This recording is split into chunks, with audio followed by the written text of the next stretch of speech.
na scene mode ka na naman. Nararanasan mo ba yan? O baka naman ikaw yung nagsi-scene mode. Yung tipong nag-message ka, nakita naman, pero parang nag-disappear sa somewhere yung kausap mo. Parang biglang naging busy. Minsan tayo yung nasi-scene, minsan tayo rin yung nang-si-scene.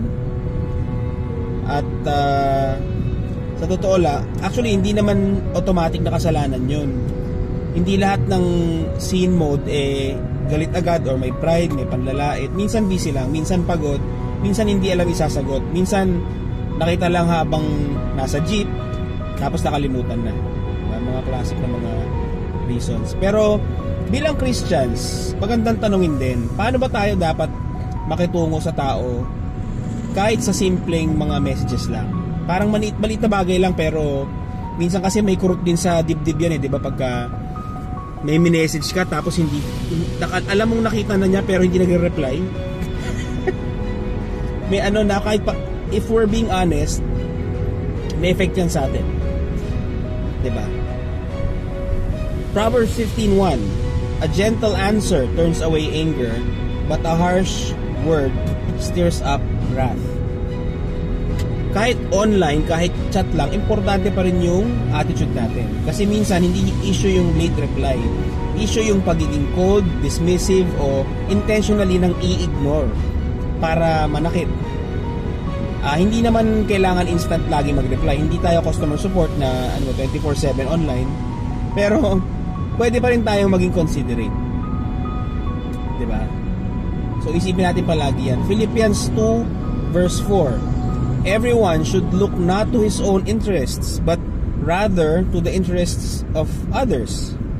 Ibig sabihin, isipin din natin yung mararamdaman ng ibang tao.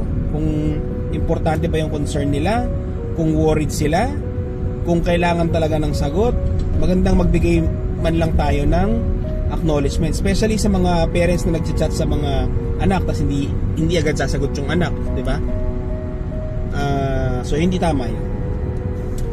Minsan simpleng busy lang ako ngayon, ox lang ba mamaya ako magre-reply, malaking bagay na yun, sagot ng ganun. Alam nyo, minsan ang scene mode hindi lang tungkol sa messages. Minsan ginagawa rin natin kay God. Actually, nagpe-pray tayo kapag may kailangan, pero pag kinakausap tayo ni Lord through His Word, parang scene lang din sa atin minsan.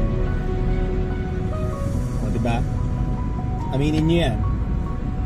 James 1:22, but be doers of the word and not hearers only, deceiving yourselves. Hindi sapat na nababasa lang natin yung salita ng Diyos sa Bible. Kailangan inuunawa natin yun saka sinusunod natin. Hindi sapat yung narinig lang natin sa mga preaching. Ito pa, importante din yung grace. Kasi minsan, mabilis tayong ma-offend kapag nasin tayo, pero hindi natin alam kung ano yung pinagdadaanan ng tao na mini-message natin. Minsan may ganun ding case. Ephesians 4:2, with all humility and gentleness, with patience, bearing with one another in love. Patience, understanding, grace. Hindi lahat ng delayed reply, rejection.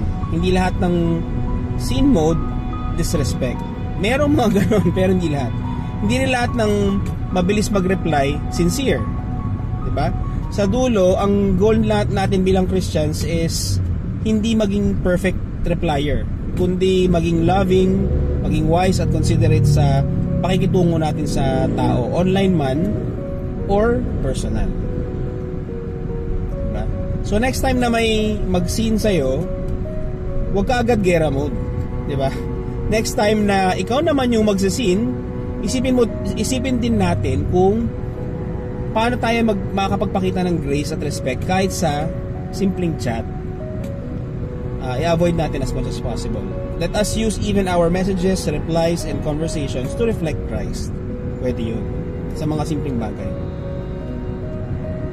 Amen? Lord, thank you for reminding us to be loving and considerate even in small things like our conversations online or sa text. Tulungan mo kami, Lord, na maging patient, maging understanding at wise sa pakikitungo sa ibang tao. At higit sa lahat, turuan mo kaming hindi lang isin yung word nyo, Lord, kundi sundin to everyday. In Jesus' name. Yun lang po. And again, if this message has blessed you, please forward, share, and comment. And remember to turn from your sins, trust in Jesus, and He will transform your life. God bless everyone.